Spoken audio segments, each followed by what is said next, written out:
Today we asked FERG, one of the most accomplished FPS mobile players on the planet, some questions about gaming health, and more specifically questions about neck and back pain. This is the Smart Gamer Challenge.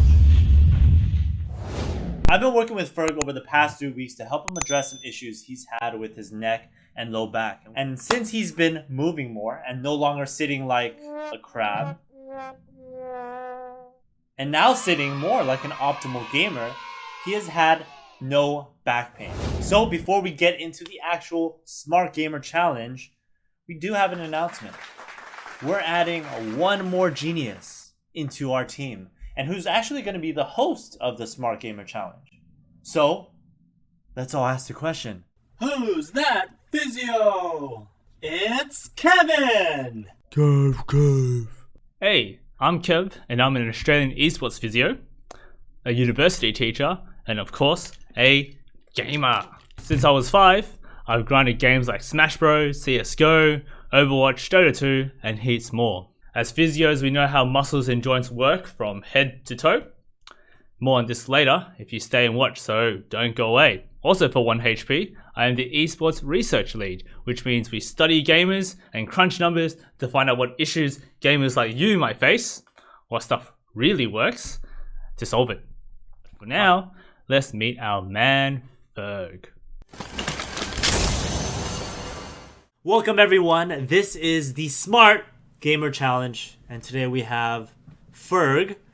He's gonna be he's gonna be joining us for this challenge, and what this challenge is 4 questions about topics related to sleep and back pain and maybe even neck pain, and just issues that FERG has been dealing with recently. And if he gets 3 out of the 4 questions correct, he gets 1 free year of work with the 1 HP staff.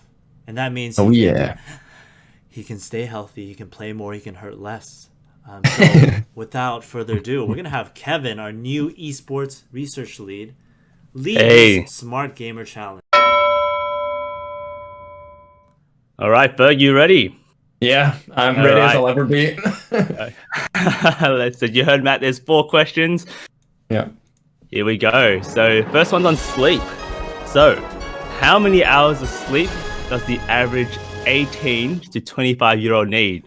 Do we have A, 7 to 8 hours, B, 7 to 9 hours, C, 8 to 10 hours, or D, 9 to 11 hours? What do you reckon, FERG? Okay. So when you grow up, you go through school. Everyone always says you need 8 hours of sleep, and there's only one 8-hour option, but that's when you're growing up. So I'm thinking it could be the other ones, but like you're still growing up between the age of 18 to 25 because technically your brain isn't developed until you're 25. So I'm gonna go 8 to 10. I feel like it needs to be G. It needs to be 8 to 10. Fair enough. Unfortunately, you're right about the 8. It's actually 7 to 9. So yeah, 7 to 9. Okay. Yeah, and the fun fact is, I think you're right. I think I can understand your reasoning. So you start at 8, but as you actually get older, you actually need a little bit less, like not dramatically. Yeah. That's what I was thinking. That's what I was thinking. But I still thought like 18 to 25 was still in that age range if you're still growing up. So that's why I went with that answer. Yeah. No, it was meant to be a little bit tricky, but I think you're mostly right. We'll bring it back to adjudicator Matt to see how close he was. So unfortunately, it was the second option there, 7 to 9. Sounds good. All right. So the second question is about the neck. So which statement is false? So the first one is wrist pain can be referred from the neck. The second one is poor neck posture guarantees neck pain. C, most people naturally recover from neck pain. Or D, paracetamol has been scientifically proven to reduce neck pain. This is oh my god. Which one is false? Oh. See, I've never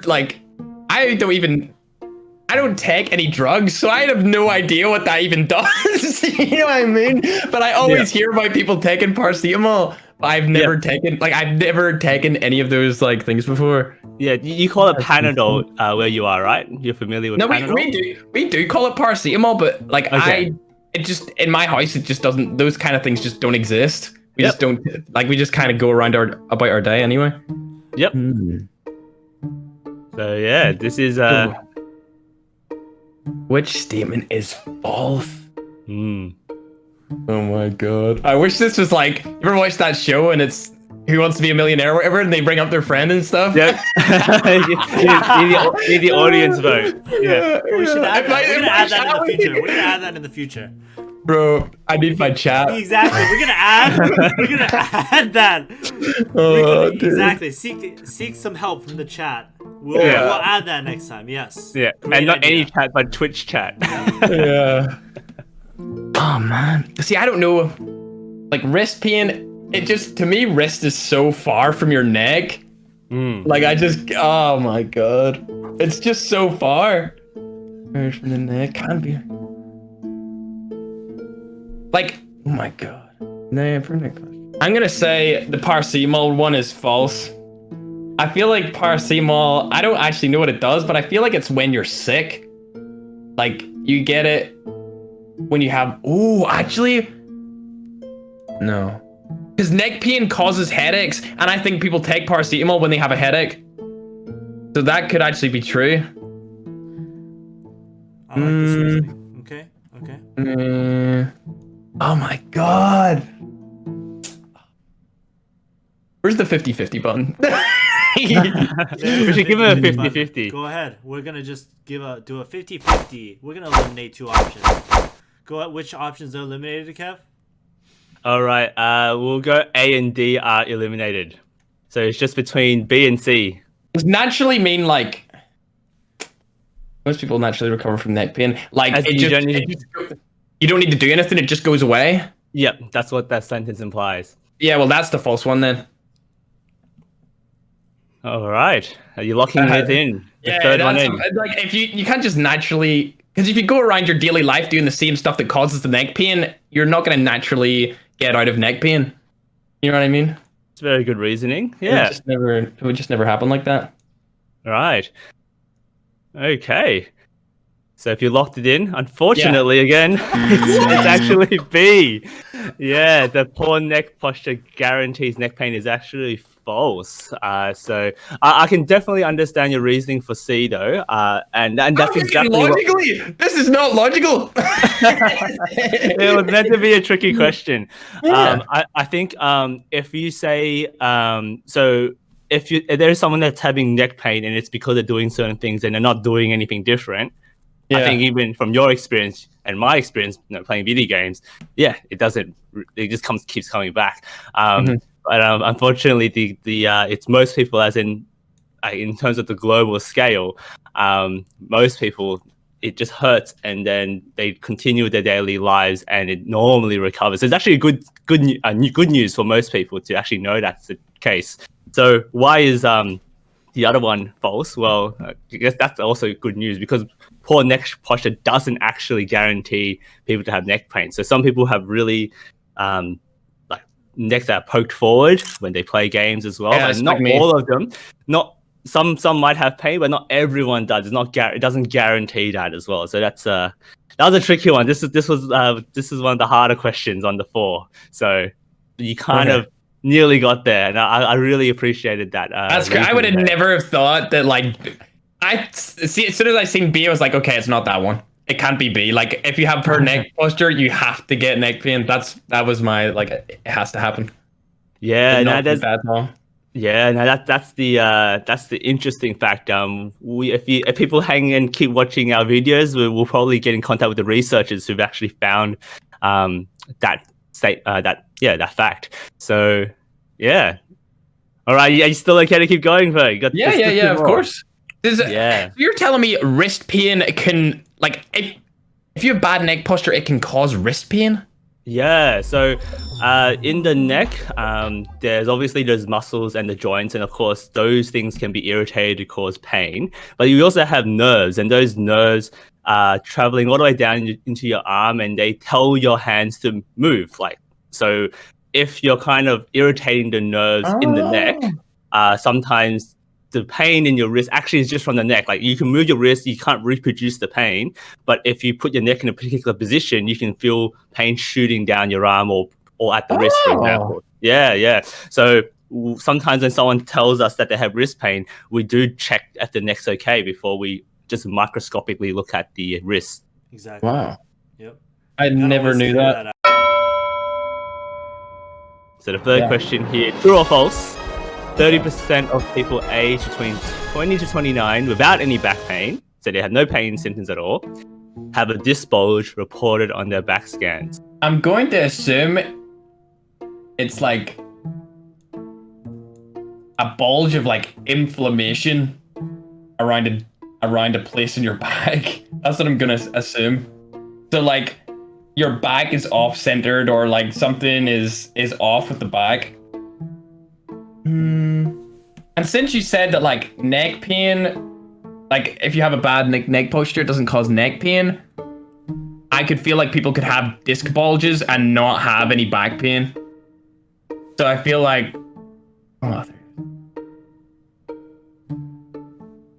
without any back pain. Yes, great. Yes, Joe. I feel like it could be true. It could be true. I don't know. Yep. You're locking it in? Yeah, sure. Yeah. Okay. Ding, ding, ding. You got it. You are correct. That was amazing. That was amazing logic. And you can tell that you're learning already. And that was a perfect reasoning. So yeah, if neck posture doesn't guarantee neck pain, then why does that anything that we find always has to result into pain? And you're right. So to kind of fill you in, if you imagine the bones in your back, there's heaps of them in your spine. In between them, we have what we call a disc. It's basically like a shock absorber. It's made out of cartilage, like the stuff similar to your nose. And that kind of gives a spring in it. So that's why you can bend, and it's not like bones kind of right against each other. Yeah, rubbing off each other. Yeah, but because it's kind of a bit like a jelly substance as well, sometimes on a scan, it might look like it's kind of being squeezed on one side or the other. And if anything, it's natural movement. But on a scan, someone might think it's bulging and think that's the cause of the pain. But actually, it's quite the opposite. Many people just have it naturally, and like you said, it doesn't have to cause pain. Okay. Yeah. So just fun facts for other people who, or for you as well, is that the older people get, the more common we seem to find these findings, but again, doesn't necessarily mean it causes pain. And even when we do find these things, if we scan the same person like 3 or 6 months down the track, it disappears by itself without doing anything. Yeah. So don't be afraid of your imaging. Don't be afraid of what the doctor says. If he shows you an MRI and says, I'm sorry, you have a degenerative disc, that's not going to be that important. You know, it really takes... It sounds scary. Yeah, it just sounds scary. And a lot of people get really afraid and adopt some beliefs with that. So it's great that you already know that, hey, even though it's there, it doesn't necessarily mean it's the cause. So great, you got one. Let's move on to the next question. How common is back pain in younger people, so we'll say younger than 25, compared to older people over 25? So is it A, is it less common? B, is it the same? Or C, is it more common? That would have to be less common. You were real quick on this one. Why do you think though? Why do you think so? Like, when you're younger than 25, you've just got out of school and university and stuff, and you're mobile and you're moving your back. And I feel like the majority of back pain is because you don't move it, and then you develop the bad posture, and everything just kind of all these different effects kind of collaborate to cause the back pain. And you just don't. I just don't feel like people who are younger have back pain. You know what I mean? It just doesn't happen as often. So yeah, it's less common for younger people to have back pain for sure. That was very confidently locked it in, and ding ding, you got that one. That was very. That made so much sense. We got 50% right. Let's go. Yes. Unfortunately, at this point, Ferg does not realize he has failed. Yeah, so how did you find that? They're definitely some of the trickier questions, particularly that second one. That was Yeah, meant the to be the second one was tougher nuts. The first one was just like the numbers. Like I don't know, dude. I thought ERs. It's just like ERs. They're still in the development stages of our life. You know what I mean? Yeah, yeah. Like E and up was what I was going with for sure. Like if it was just a single one number, then Yeah. definitely A would be correct. So yeah, I'll let that for Matt to decide whether or not Ferg still earns that merit for that first question. Because I mean, of all the things you said so far, it's all been logical.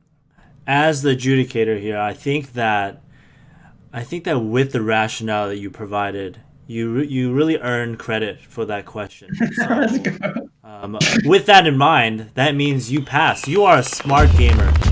I don't know about that. You're 75% of the way there. You're almost to the ideal smart gamer, but not quite yet. And fortunately, hey, you earned yourself a year with us. So by the end of this Let's year, go. you will be a genius.